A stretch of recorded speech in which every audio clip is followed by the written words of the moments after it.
Hello everyone. আজি আমি SCERT আসামৰ class 9ৰ ইংলিছৰ কিতাপখনত থকা The Bond of Love নামৰ লেসনটো বুজো আহা। এই লেসনটোৰ লেখক হ'ল Kenneth Anderson. I would like to welcome everyone to my channel Sangeeta Study Assam, and your teacher for today is Sangeeta Fukan. প্ৰথমতে তোমালোকৰ কিতাপত থকা লেসনটোৰ পেজ কেইখন চাওঁ আহা। Second page, the third page of the lesson, fourth page, আৰু লাষ্টৰ পেজটো। So এইকেইখন পেজ হ'ল তোমালোকৰ লেসনটোৰ। So আমি লেসন কেইটাৰ প্ৰত্যেকখন পেজ চোৱাৰ পাছত এবাৰ আমি ফাৰ্ষ্ট পেজখনৰ ফাৰ্ষ্ট পেৰাগ্ৰাফটোৰ পৰা ষ্টাৰ্ট কৰোঁ ব'লা। I will begin with Bruno, my wife's pet slot bear. I got him for her by accident. 2 years ago, we were passing through the sugarcane fields near Mysore. People were driving away the wild pigs from the field by shooting at them. Some were shot and some escaped. We thought that everything was over when suddenly a black slot bear came out panting in the hot sun. এতিয়া আমি first পেৰাগ্ৰাফত থকা difficult ৱৰ্ডবিলাকৰ meaning চাওঁ আহা। Bond মানে হ'ল বন্ধন বা বান্ধনি, ইংলিছত anything date বাইণ্ডছ। Painting মানে হ'ল ব্ৰিথিং হেভিলি। ইয়াত তোমালোকে মাইচৰ শব্দটো পাইছা। So' Mysore is the name of a place in south India. আৰু ৱাইল্ড পিগছ মানে হ'ল বনৰীয়া গাহৰি।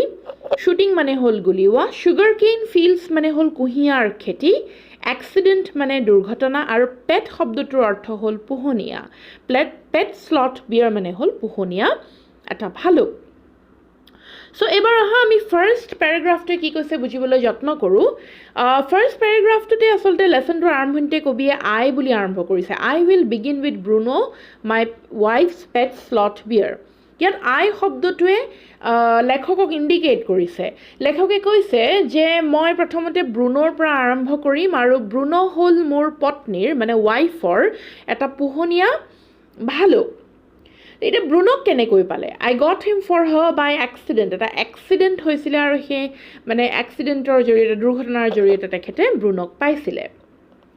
ইয়াত লিখিছে I will begin with Bruno my wife's pet sloth bear. I got him for her by accident. 2 years ago, we were passing through the sugarcane fields near Mysore. People were driving away the wild pigs from the field by shooting at them. Some were shot and some escaped. We thought that everything was over when suddenly a black slot bear came out panting in the hot sun. লেখকে কৈছে যে তেখেতৰ পত্নীৰ পোহনীয়া ভালুক ব্ৰুনৰ কথাৰে তেখেতে আৰম্ভ কৰিব এই লেচনটো আৰু তেখেতে তাক অতি আকস্মিক ঘটনাক্ৰমে পাইছিল। লেখকে আমাক বিৱৰণ দিছে যে 2 বছৰ আগতে তেখেতে মাইচৰৰ ওচৰৰ কুঁহিয়া খেতি এডৰাৰ মাজেৰে গৈ আছিল আৰু তেতিয়া খেতি পথাৰৰ পৰা বনৰীয়া গাহৰিবোৰ খেদিবলৈ মানুহবোৰে গুলি চলাইছিল। কিছুমান গাহৰি তোমাৰ পলাই গৈছিল, কিছুমান গুলিবিদ্ধ হৈছিল আৰু সেই সময়তে সকলো গাহৰি নোহোৱা হ'ল বুলি তেওঁলোকে ভাবিছিল।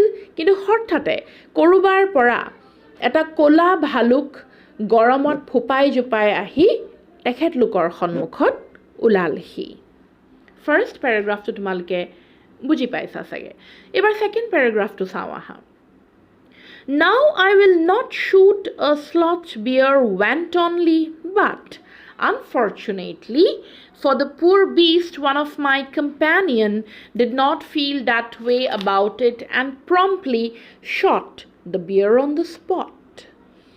এতিয়া লেখকে কৈছে যে তেখেতে তোমাৰ যেতিয়া ভালুকটো দেখিলে তেখেতে ভালুকটো দেখি পেলাই কিবা চিন্তা কৰাৰ আগতেই তেওঁ কি ভাবিব বা কি কৰিব ভবাৰ আগতে কি হ'ল তেখেতৰ এজন সহকৰ্মীয়ে ভালুকটোলৈ লক্ষ্য কৰি গুলি চলালে।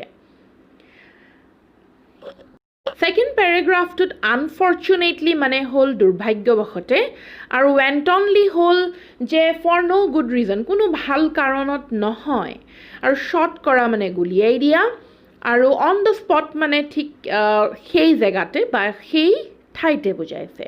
Now let's move to the third paragraph. As we watched the fallen animal, we were surprised to see the black fur on its back moved and left the prostrate body. Surprised মানে হ'ল আচৰিত হোৱা, ফাৰ মানে হ'ল নোম, জন্তুৰ গাত থকা নোমবিলাক আমি ফাৰ বুলি কওঁ, আৰু প্ৰষ্ট্ৰেট মানে হ'ল ইন দ্য লাইং পজিশ্যন, তললৈ মূৰ কৰি দীঘল দি পৰা কাৰ্যক প্ৰষ্ট্ৰেট বুলি কোৱা হয়। তো এই পেৰাগ্ৰাফটোৰ এই লাইনকেইটাত কবিয়ে বুজাইছে যে যেতিয়া তেখেতৰ বন্ধু একে ভালুকটোলৈ বা জন্তুটোলৈ মানে মন দি পেলাই সেই জন্তুটোক গুলিয়াই দিয়ে, তেতিয়া তেখেতে লক্ষ্য কৰে যে সেই যিটো জন্তু সৰি পৰে, আগলৈ মূৰ কৰি পেলাই দীঘল দি সৰি পৰে গুলি লগাৰ ফলত, সেই জন্তুটোৰ পিছফালে তাৰ যিখিনি ফাৰ আছিলে, যিখিনি নোম আছিলে ক'লা বৰণৰ, সেইখিনি লৰি থাকে। When we saw baby bear that had been riding on its mother's back when the sudden shot had killed her, the little creature ran around its prostrate parent, making a pitiful noise. ধৰফৰকৈ পৰি যোৱা ভালুকটোৰ ওচৰলৈ গৈ নিৰীক্ষণ কৰোঁতে তাৰ নোমাল দেহৰ পিছফালৰ পৰা এটা পোৱালি ভালুক ওলাই অহা প্ৰত্যক্ষ কৰিলে তেখেতলোকে দেখিলে যে ইতিমধ্যে ভালুকটোৰ বা ভালুকৰ পোৱালিটোৰ মাকৰ মৃত্যু হৈছে, আৰু সেই ভালুকৰ পোৱালিটোৰ মাকৰ পিঠিত সেই পোৱালিটো খুব কৰোণভাৱে সি চিঞৰিবলৈ ধৰিছে। তাৰ মাকৰ পিঠিত সি অলৰেডি উঠি আছে, আৰু সি গম পোৱা নাই যে তাৰ মাকৰ মৃত্যু হৈ গৈছে গুলি লাগি। সি বেচেৰাটোৱে চিঞৰিবলৈ ধৰিছে, খুব এটা পিটিফুল এটা নইজ মানে শব্দ, পিটিফুল মানে খুব কৰোণ, খুব দুখৰ শব্দৰ এটা শুনিবলৈ পোৱা গৈছিলে। Now the fourth paragraph, I ran up to it to attempt a capture. It scooted into the sugarcane field.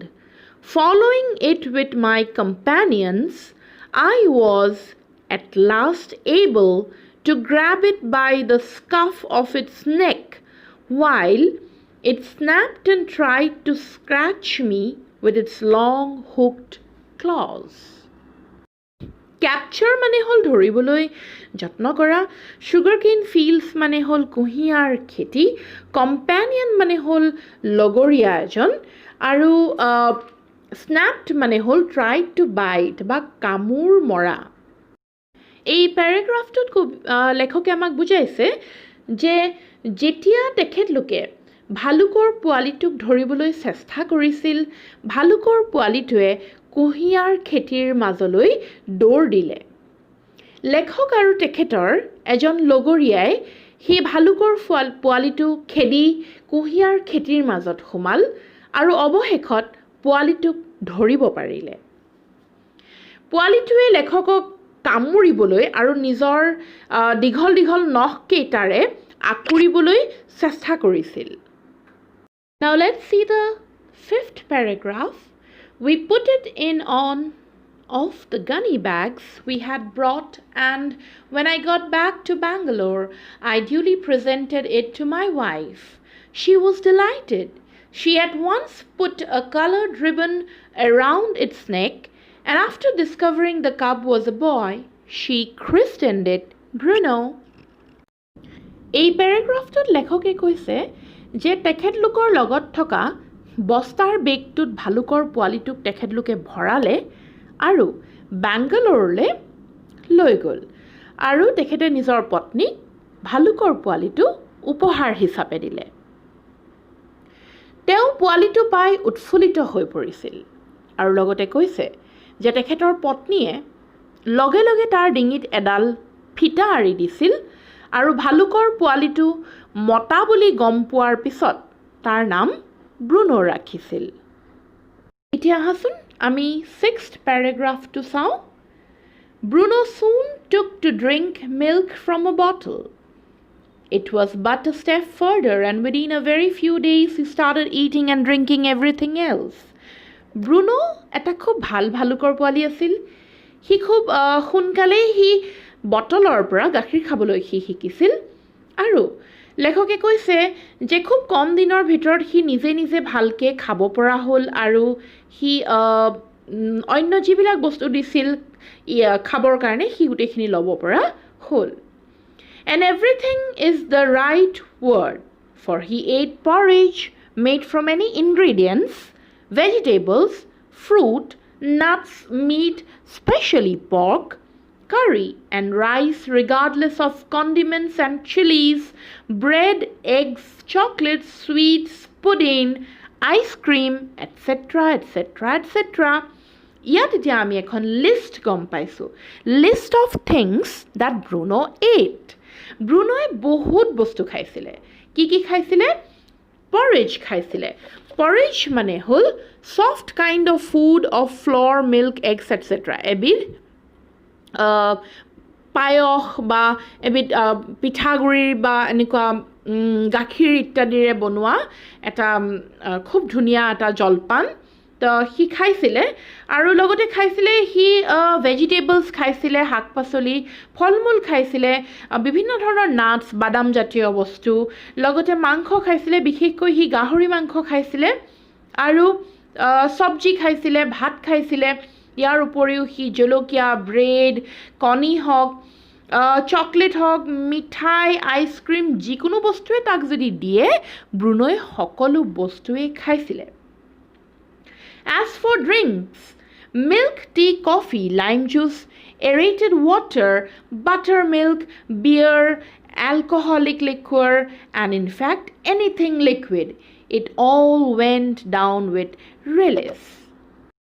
Julia খাদ্য সামগ্ৰীৰ ভিতৰত গাখীৰ চাহ কফি নেমু টেঙাৰ ৰস চৌদা পানী গাখীৰৰ সৰ মদ সকলোবোৰেই ভক্ষণ কৰিছিল ভালুকৰ পোৱালিটোৱে এইবাৰ আমি 7 নম্বৰ পেৰাগ্ৰাফটো চাওঁ আহা The bear became very attached to our 2 Alsatian dog and to all the children of the tenant living in our bungalow. He was left quite free in his younger days and spent his time in playing, running into the kitchen and going to sleep in our beds. এই 7 number পেৰাগ্ৰাফটোৰ জৰিয়তে লেখকে আমাক বুজাইছে যে ভালুকৰ পোৱালিটো তেখেতলোকৰ ঘৰত থকা দুটা এলচেচিয়ান কুকুৰৰ লগতে ওচৰ চুবুৰীৰ ল'ৰা ছোৱালীসকলৰ লগৰীয়া হৈ পৰিছিল সৰু থকা সময়ছোৱাত ব্ৰুনোক মানে তাক বেছিভাগ সময় মুকলিমূৰীয়াকৈ ৰখা হৈছিল আৰু সি খেলি পাকঘৰত দৌৰি আৰু তেওঁলোকৰ বিচনাত শুয়েই সময় পাৰ কৰাইছিল Let's see the 8th paragraph. One day, an accident befell him. I put down poison, barium carbonate, to kill the rats and mice that had got into my library. Bruno entered the library, as he often did, and he ate some of the poison. এই পেৰাগ্ৰাফটোত লেখকে কৈছে যে এদিনাখন ব্ৰুনোৰ লগত এটা দুৰ্ঘটনা হ'ল তেখেতে তেখেতৰ পুথিভঁৰালটোৰ ভিতৰত থকা এন্দুৰ আৰু নিগনিবোৰ মাৰিবলৈ বেৰিয়াম কাৰ্বনেট নামৰ এবিধ বিষ আনি থৈছিল Bruno entered the library as he often did and he ate some of the poison এবাৰ ব্ৰুনোই কি কৰিলে সি লেখকৰ পুথিভঁৰালটোত সোমাল আৰু সোমাই লেখকে আনি থোৱা সেই পয়জনখিনি মানে বেৰিয়াম কাৰ্বনেট নামৰ পয়জনখিনি সি খাই দিলে Paralysis set in to the extent that he could not stand on his feet. লগে লগে তাৰ গোটেই শৰীৰত তীব্ৰ বিষক্ৰিয়া হ'বলৈ ধৰিলে আৰু সি থিয় হৈ থাকিব নোৱাৰা অৱস্থা হৈ গ'ল But he dragged himself on his stumps to my wife, who called me. I guessed what had happened. Off I rushed in the car to the vet's residence. A case of poisoning, tame beer, barium carbonate. What to do? তাৰপিছত কি হ'ল লগে লগে তেখেতে লেখকে দেখিলে যে Bruno যিহেতু এনেকুৱা হৈ গৈছে ব্ৰুনো যেনে তেনে আহি পেলাই লেখকৰ পত্নীৰ কাষ পালেহি আৰু লেখকৰ পত্নীয়ে তেখেতক খবৰ দিলত তেখেত ততাতৰিয়াকৈ পশু চিকিৎসকৰ ওচৰ চাপিলেগৈ আৰু তাত ক'লেগৈ যে তেখেতৰ ব্ৰুনো নামৰ এটা টেম বিয়াৰ এটা ঘৰচীয়া ভালুক সেই ভালুকটোৱে বেৰিয়াম কাৰ্বনেট খাই দিলে এইবাৰ 9 নম্বৰ পেৰাগ্ৰাফটো চাওঁ আহা তাৰপিছত কি ঘটিল Out came his medical books and a feverish reference to index began. What poison did you say, sir? Barium carbonate. Ah, yes. Barium salt. Ah, barium carbonate. Symptoms, paralysis. Treatment, injection of... Just a minute, sir. I'll bring my syringe and the medicine. চিকিৎসকে ক'লে নিৰীক্ষণ কৰাৰ পাছত যে barium কাৰ্বনেটৰ দৰে বিষাক্ত এক poison যদি ব্ৰুনোৱে গ্ৰহণ কৰিছে তেন্তে সেই বিষক্ৰিয়াৰ ফলত তাৰ পেৰালাইচিছ পৰ্যন্ত হ'ব পাৰে সো ইয়াৰ পৰা পৰিত্ৰাণৰ বাবে অতি শীঘ্ৰে বেজি দিব লাগিব আৰু ব্ৰুনোৱে তেতিয়া বাচিব পাৰিব A dash back to the car Bruno still floundering about on his stumps but clearly weakening rapidly, some vomiting, heavy breathing with heavy flanks and gaping mouth. Bruno তেতিয়া হাতেৰে লৰচৰ কৰা নাছিল কিন্তু সি খুব দুৰ্বল অনুভৱ কৰিছিল তদুপৰি সি বমি কৰিছিল ঘনকৈ উশাহ লৈছিল আৰু মুখখনো তাৰ শুকাই গৈছিলে Everybody engulfs the hypodermic. Bruno squeals 10 cc of the antidote enters the system without a drop being washed. থকা গোটেই কেইজন ব্যক্তিয়ে ধৰি দিয়াত ব্ৰুনোক চিকিৎসকে 10 মিলিলিটাৰ বেজি এটা দিলে এটাও টোপাল নষ্ট নোহোৱাকৈ গোটেই ঔষধখিনি ব্ৰুনোৰ শৰীৰত সোমাল minutes later Condition unchanged, another 10 cc injected. 10 minutes later, breathing less stertorous. Bruno can move his arms and legs and a little, although he cannot stand up.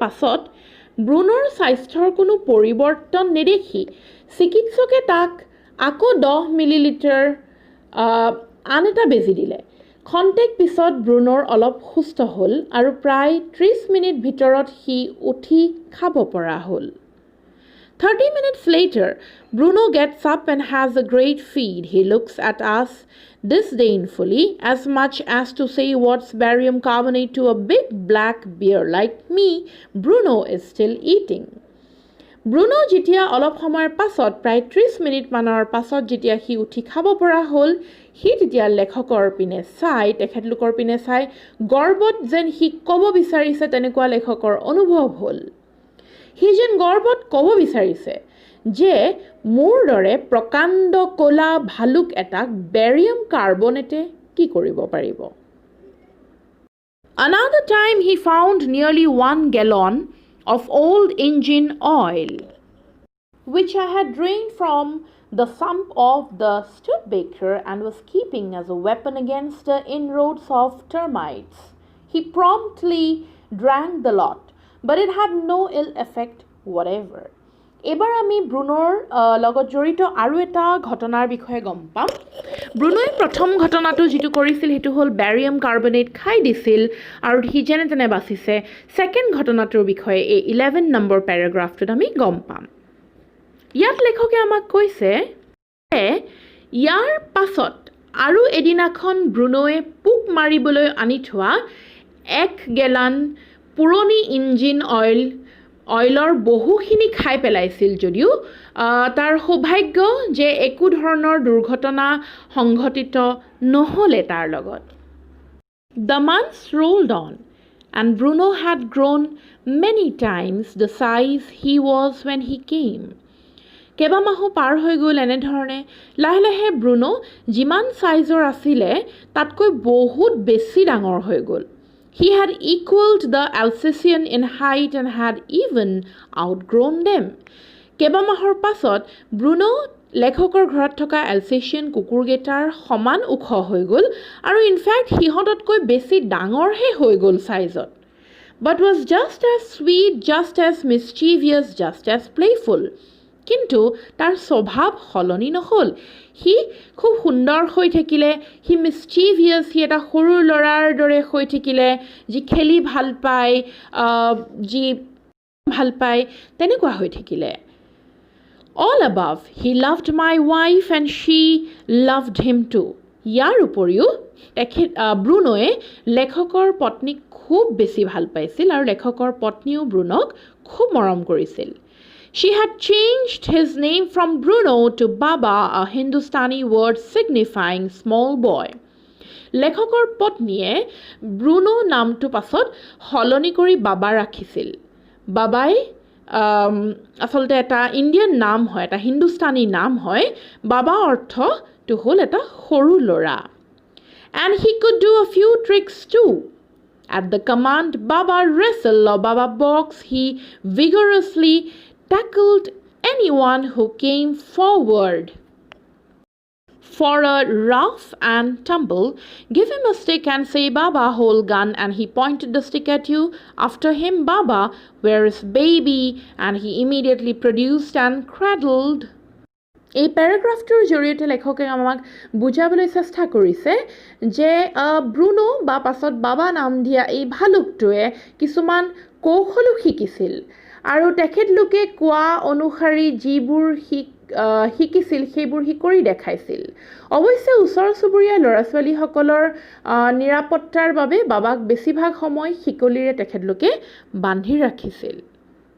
Ask him, Baba, where is baby? And he immediately produced and cradled affectionately a stump of wood which he had carefully concealed in his straw bed.